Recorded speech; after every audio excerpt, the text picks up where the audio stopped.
পারভেজ ঘটনায় যে মূল 3 জন আসামি তাদেরকে কিন্তু এখনো পর্যন্ত ধরা হয়নি। তো পারভেজকে নিয়ে গোটা টিকটক পাড়ায় এখন শোকের ছায়া বইছে। নাহিদ ভাই কি বলছে, মনিরন ফায়ার কি বলছে, এবং বন্ধুরা কালাবিলাই কথা বলেছে পারভেজকে নিয়ে, এলেক সবুজ কথা বলেছে, আরো অনেক টিকটকার কথা বলেছে পারভেজকে নিয়ে। সম্পূর্ণ বিস্তারিত আজকের এই ভিডিওতে আপনাদের মাঝে উপস্থাপন করব। এবং পারভেজের 3 জন আসামিকে ধরা হয়েছে, তার ভিতরে একজন হাসাহাসি করছে, কেন হাসাহাসি করছে সেটাও বিস্তারিত জানাবো। পারভেজের আরো গোপন তথ্য থাকবে আজকের এই ভিডিওতে, তাই আজকের ভিডিওটি শেষ পর্যন্ত দেখবেন। প্রিয় দর্শক, আমরা প্রথমেই দেখে নিব হচ্ছে এই পারভেজকে নিয়ে আমাদের নাহিদ ভাই কি বলে। হাসার আগে অবশ্যই আশেপাশে ভালোভাবে দেখে নেবেন মেয়ে আছে কিনা। এদেশে ধর্ষকদের বিচার কই, আবার সামান্য একটু হাসলেও প্রাণ দিতে হয়। তো যাই হোক প্রিয় দর্শক, এবার আমরা দেখে নিব মনির ভাই এই পারভেজকে নিয়ে কি বলে। হাসার আগে দেখে নেবেন আশেপাশে কোনো মেয়ে আছে নাকি, কারণ এদেশে হাসলেও মৃত্যুদণ্ড। গাইস, পারভেজ ঘটনায় 3 জনকে আসামি করা হয়েছে, তবে এই 3 জনের ভিতরে একজন দেখুন কতটা খুশি, হাসাহাসি করছে। তাদের কিন্তু 7 দিনের রিমান্ডও হয়েছে। মারামারিও করি নাই, ভিডিওতেও নাই, আমরা কাউকে মারি নাই, আমরা কাউকে মারিও নাই, ভিডিওতেও নাই। ভিডিও করে ওনারা বুঝতে ফেলতেছে। কাহিনী হয়েছিল অন্যদের কেনে, যারা মারছে তাদের কেনে, আমাদেরও ফোন দিছিল আমার দোকানে এখানে। ভাই, এই ব্যক্তি যদি এই ঘটনার সাথে যুক্ত না থাকতো তাহলে এত খুশি কেন? ভয় তো এর মুখ দিয়ে কথাই বের হওয়ার কথা না। তো যাই হোক প্রিয় দর্শক, এই পারভেজকে নিয়ে কথা বলেছে কালাবিলাই, তিনি কি বলে চলুন দেখে নেওয়া যাক। আজ থেকে লুতুপুতু প্রেম করা বেডিগোর সামনে দিয়ে গেলে হাসাহাসি একটু বেশি করবো। দেখি তুমি কোন লুতুপুতু বয়ফ্রেন্ড আয়। ধন্যবাদ। তো এটা আমারও মনের ভাষ্য, কেন যে শুধু বিশ্ববিদ্যালয়গুলিতে এমনটা হচ্ছে আমার মাথায় আসতেছে না। তো যাই হোক প্রিয় দর্শক, এই পারভেজকে নিয়ে কথা বলেছে আমাদের এলেক সবুজ। আমি কিছু বলিনি, শুধু হাসছিলাম। আরে হাসাটাই কি ছিল আমার ভুল? আরে বোন, তোরা কেমনে পারলি খালি করতে একটা মায়ের কুল? গাইস, পারভেজকে নিয়ে কথা বলেছে সাদা চান। একটা ছেলের জীবন গেল, অনেকগুলো ছেলে আসামি হইল, তুমি তো তাদেরকে ডাইকে আনছিলা, তোমার কি হইল? আমার তো মান সম্মান সবই গেল। তোমার মান সম্মানের জন্য ওদের জীবন গেল, আর তোমার দোষটা আড়ালে রয়ে গেল।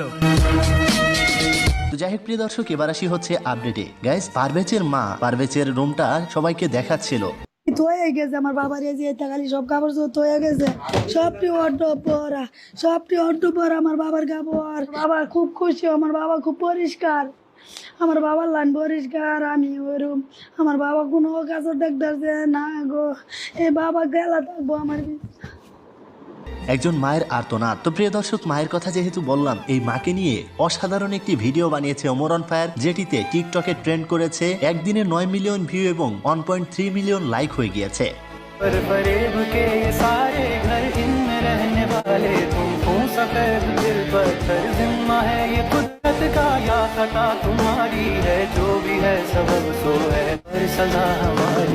দেখতেছো না বারবার ফোন কেটে দিতেছি, তাও বারবার ফোন দিতেছো কে? ফাইজলামি করো না? না, এখন আমি ভাত খাবো না, ফোন দাও।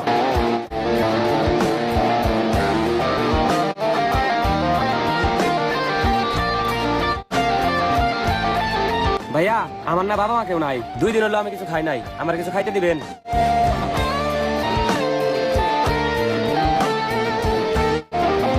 হ্যাঁ মা, সরি মা। মা তুমি ভাত পারো, আমি 2 মিনিট আইতাছি। ঠিক আছে মা। গাইস, টিকটকের কথা বলছিলাম। আপনারা যারা টিকটক, ফেসবুক, ইউটিউবে ভিউ সাবস্ক্রাইব বাড়াতে চান, তারা আমার পিন কমেন্টে লিংক দেওয়া রয়েছে, হোয়াটসঅ্যাপ গ্রুপে জয়েন হয়ে নেবেন। তো যাই হোক প্রিয় দর্শক, এবার আসি পারভেজের ছোট ভাইকে নিয়ে। ফেসবুকে আমার ভাইয়ের ফ্রেন্ড দেখে যে একটা ছবি, আমাকে দেখানোর পর আমি বলছি এটাই ভাইয়া, দেখে যে অনেক রক্ত। তারপর আমার ওইখানেই কান্নাকাটি করতেছি, বললাম যেটা কি হয়েছে আসলে ভাইয়ার। তখন জানি না যে ভাইয়া নাই, আম্মু আমাকে বলে নাই যে তোমার ভাইয়া নাই, কেউ ফোন দিও জানায় নাই। গাইস, পারভেজের ছোট ভাইয়ের কথা কতটা নর্ম ভদ্রতার সাথে বলছে। পারভেজ যে একজন ভদ্র ছেলে ছিল তার ভাইয়ের কথা শুনলেই বোঝা যায়। তো যাই হোক প্রিয় দর্শক, এত কথা এতজনে বলছে, কিন্তু এই মেয়েগুলির কথা কেউ বলছে না। কিন্তু এই মেয়েগুলির কথা বলেছে এই মেয়েটি। চলুন তিনি কি বলে দেখে নেওয়া যাক। পারভেজ ছেলেরা তো মারা গেল, আর পারভেজকে যারা মারলো তারাও হয়ে গেল আসামি এবং কি তাদের ক্যারিয়ারও হয়ে গেল নষ্ট। কিন্তু আমার কথা হয়েছে গিয়া ওই দুই বুস্কি কই, যেই দুই বুস্কিরে লইয়া এত কাহিনী এত তামসা, এই দুই বুস্কি কই? আসলেই গাইজ, আমি সেই বিশ্ব সুন্দরীদের দেখতে চাচ্ছি পুলিশের হাত কড়া লাগানো এমন অবস্থায়। আপনি কি এর সাথে একমত? একমত হলে অবশ্যই কমেন্ট বক্সে লিখে জানাবেন। প্রিয় দর্শক, পারভেজের মূল আসামি কিন্তু এখনো ঘোরাফেরা করছে, তাদেরকে ধরতে পারছে না। তাদের সম্পূর্ণ ডিটেলস দেওয়ার পরেও প্রশাসন তাদেরকে ধরতে পারতেছে না। এটাই হচ্ছে সর্বশেষ আপডেট। আমরা চাই যারা এই পারভেজকে দুনিয়া থেকে বিদায় করেছে তাদেরকে আইনের আওতায় এনে সর্বোচ্চ শাস্তি দেওয়া হোক। দেখা হচ্ছে পরবর্তী ভিডিওতে। ততক্ষণ আর সবাই ভালো থাকুন, সুস্থ থাকুন, খোদা হাফেজ।